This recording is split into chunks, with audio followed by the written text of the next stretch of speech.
Time for Game 2 between compLexity.Black and Cloud9 Tempest. But first, I'd like to welcome Team Curse mid laner Voyboy to the desk. How's it going? Pretty good. Welcome back. We missed you. I know. I was gone for so long.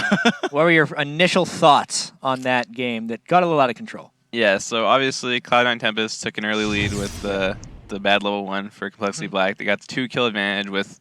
It did happen pre-level, or 4 minutes, so it wasn't like game-breaking, but obviously if you start off at such a big disadvantage, you're going to have a bad time for the game.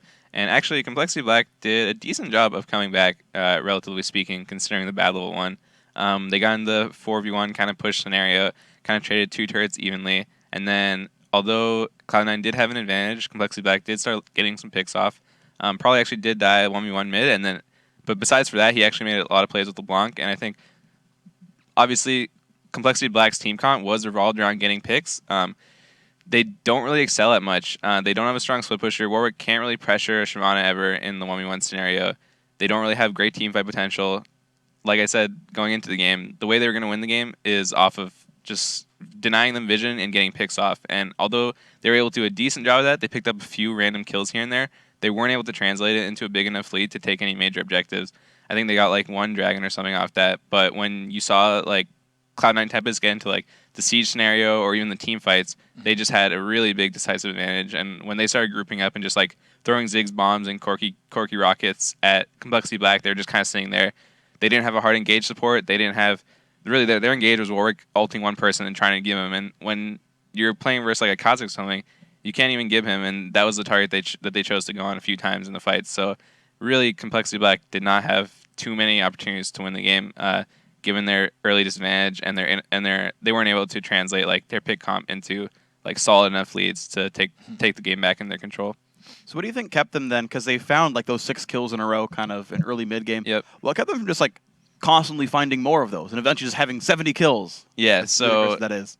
They got a few kills, and when they were getting those kills, there was already a pretty big gold lead. Although they were picking up kills, you saw that the CS numbers were still going in favor of Cloud9. Ziggs had a pretty big CS lead over the LeBlanc, even though she was able to rack up like 2 or 3 kills, and that's just gold in their pocket. And even if you're getting kills, if the gold is relatively even or Cloud9 has the lead with that team comp, they're just going to end up coming out ahead in the team fights. And compLexity.Black was able to establish a decent level of vision control. They actually at one point had like 3 pink wards in the Dragon Pit, but even with that vision, if the fights just evolve into like 5v5 team fights, Cloud9 is going to come out ahead, and that's what we saw happen. The Dragon really doesn't matter that much when you have a bad team comp, and even if you can pick up a Dragon or 2, if you're going to just lose out mid-game in the push scenario or the 5v5 team fight, it's just going to have really bad implications for your whole game. Yeah, and that game kind of being in the rearview mirror, Altec went completely nuts in that one. As you're moving towards Game 2, if you are putting yourselves in the shoes of compLexity.Black, what are the main adjustments that you have to make to keep Altec in check and also to win the game?